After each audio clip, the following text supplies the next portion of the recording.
Nos encontramos con Fray David Catalán, sacerdote de la Orden de los Frailes Menores, que recientemente ha realizado y ha sido responsable de una publicación de un libro que se refiere también a seguir conociendo y profundizando la vida del beato Fray Mamerto Esquiú.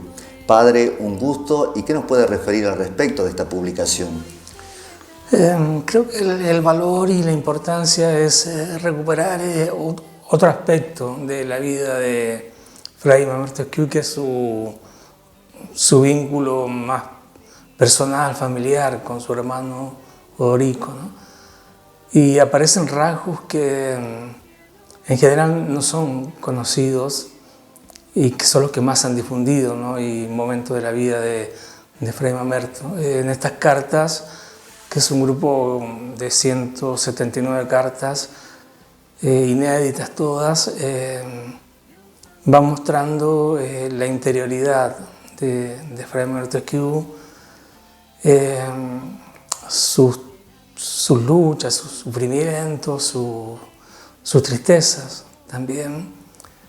Expresa muchas veces a su hermano la necesidad de consuelo, que por favor le escriba, que no deje de escribirle, porque él necesita ese consuelo de su hermano, ¿no? Sobre todo estando en el exilio, ¿no? En Bolivia, después en Jerusalén. Insiste en que a él, a su hermano y a sus hermanas que no se olviden de él, ¿no? Que por favor le escriban.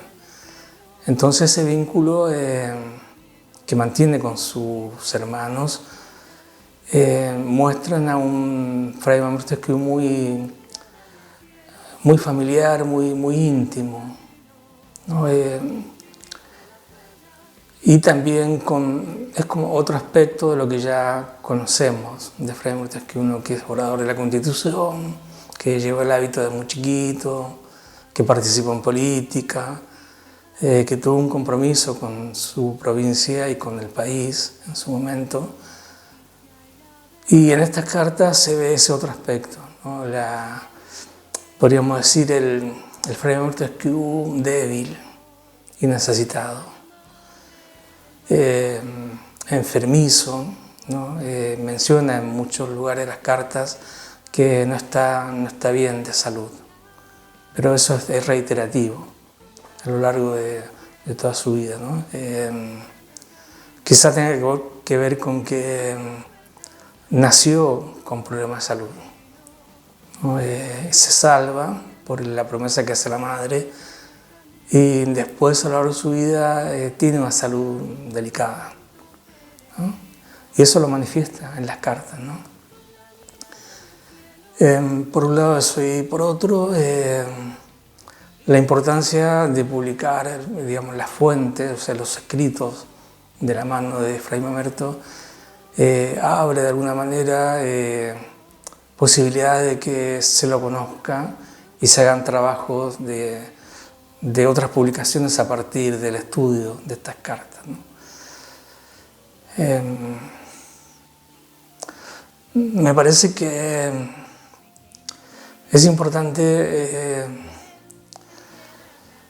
como vincularse con la persona, o sea, entrar como, yo le llamo comunión desde nuestra fe, entrar en comunión desde la fe con otra persona que vivió hace casi, sí, van a ser que nació 2 siglos, del 26,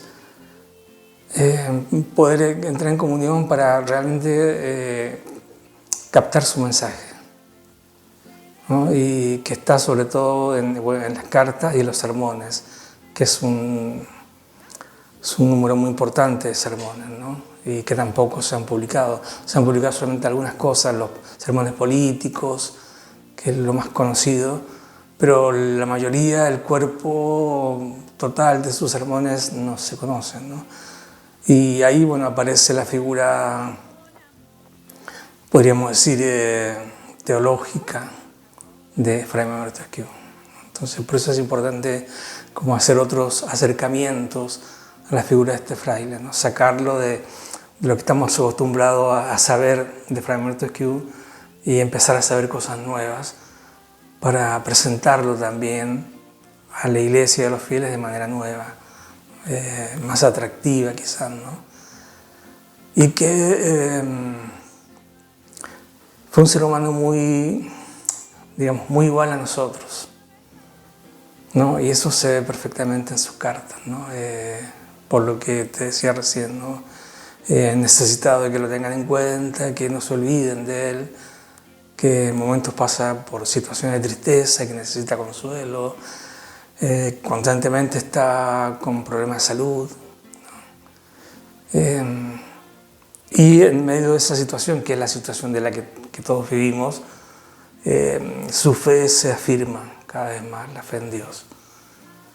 Entonces eso es lo que lo hace santo, digamos, ¿no? Y que también nos invita a nosotros en las dificultades a ahondar, ¿no? A ahondar en la fe, a ahondar en la esperanza, a ahondar en la confianza a Dios y a los hermanos. Y eso, bueno, permite atravesar cualquier situación de dificultad, ¿no? Es por lo menos lo que él muestra, ¿no? Y le transmite a sus hermanos.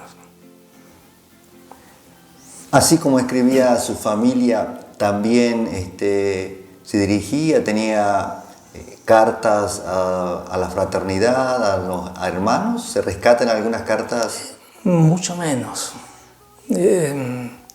Hay muy poca correspondencia a frailes. Que esto resulta extraño porque él de niño vivió en un convento. Pero en su diario menciona a 3 o 4 frailes solamente. Y en sus cartas también, ¿no? A 3 o 4 frailes que, bueno, les manda saludos de parte de Odorico y les dice, bueno, que les va a escribir o que recibe una carta de tal fraile.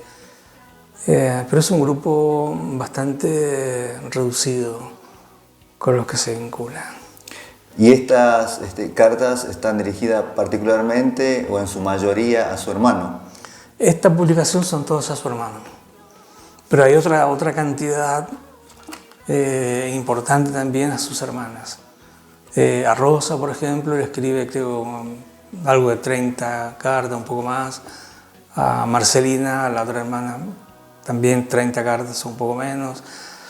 Después a Justa, menos cartas, son 5 o 7 cartas. Y a Josefa, la más chiquita, se conserva una sola carta, ¿no? Seguramente se han perdido muchas cartas, ¿no? Incluso a Odorico, ¿no?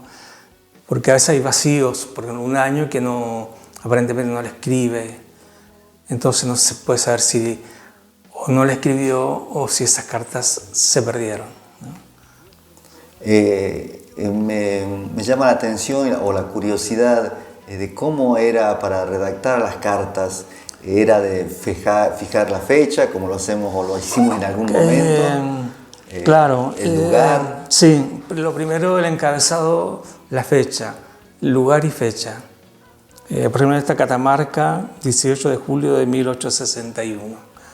Y enseguida, mi querido Odorico, ¿no? Y ahí empieza el cuerpo de la carta. Pero siempre lo saluda con esa expresión, mi querido Odorico o querido Odorico. Y el cierre de las cartas también es similar, es de mucho cariño, de mucho amor, ¿no? Por ejemplo, dice, bueno, hasta otra vez, querido mío y mi mejor amigo. Le dice a su hermano como su mejor amigo, no solo su hermano, sino que es su mejor amigo, ¿no? Adiós, querido amigo, Fray Mamerto, firma, ¿no? Y bueno, manda saludos a conocidos, familiares. Siempre termina al final de las cartas, mandando saludos a los conocidos, a los vecinos, a los sobrinos. Como que siempre tiene en cuenta los círculos familiares, ¿no? Un Fray Mamerto humano. Totalmente y cercano, y que no tiene miedo de mostrar su fragilidad. Se muestra, le escribe sin disfraces a su hermano, sin enmascaramientos. Eso yo lo mencioné en el Congreso, ¿no? Que por ser cartas porque toda carta a familiares, amigos, a personas amadas, son cartas que se escriben con el corazón. Entonces ahí sale lo más íntimo de la persona, ¿no? Que son estas cartas, ¿no? ¿Cuánto tiempo le llevó realizar esta tarea? Varios años, 3 o 4 años. Y con ayuda, o sea, es una coedición con... que esta persona también es licenciada en comunicación social, Beatriz Faciano. Y con ella hicimos el ordenamiento de las cartas, correcciones, y le dimos forma de libro, digamos, ¿no? El libro tiene un esquema muy simple, son 4 capítulos, precede una presentación y termina con un epílogo, ¿no? Y lo que pensamos para que sea fácil de entender el esquema del libro es seguir los momentos históricos de la vida de Esquiú desde cuando empiezan las cartas, primero en Catamarca, desde el año 52 creo, ese periodo hasta el 61, porque a principios del 62 ya se va a Bolivia, entonces ese sería, el exilio es como un segundo capítulo. Un tercer capítulo es Peregrino en Tierra Santa y el cuarto, el retorno a su patria, ¿no? Entonces en cada etapa hay grupos de cartas que corresponden a ese itinerario, ¿no? Y cada grupo tiene una introducción, cada capítulo tiene una introducción que va guiando al lector, digamos, ¿no? Para cuando se encuentre con las cartas. Así que recomendado entonces para la lectura y para conocer la faceta de Esquiú humano. Más personal, más íntima. Sí. ¿Y lo podemos adquirir en qué lugar es el libro? Bueno, aquí en Córdoba, en este convento, en la librería de la Universidad Católica de aquí de Córdoba, donde se hizo el congreso. En Buenos Aires también, en la Basílica de San Francisco, donde estamos los frailes. Y bueno, yo la medida que pueda voy a ir mandando. A Catamarca, en un sacerdote que estuvo en el congreso me pidió varias cajas y hay también en Catamarca, ¿no?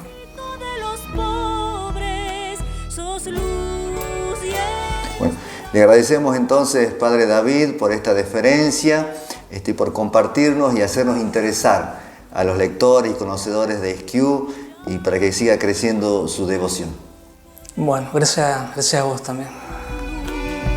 Rezo con el alma, yo sí.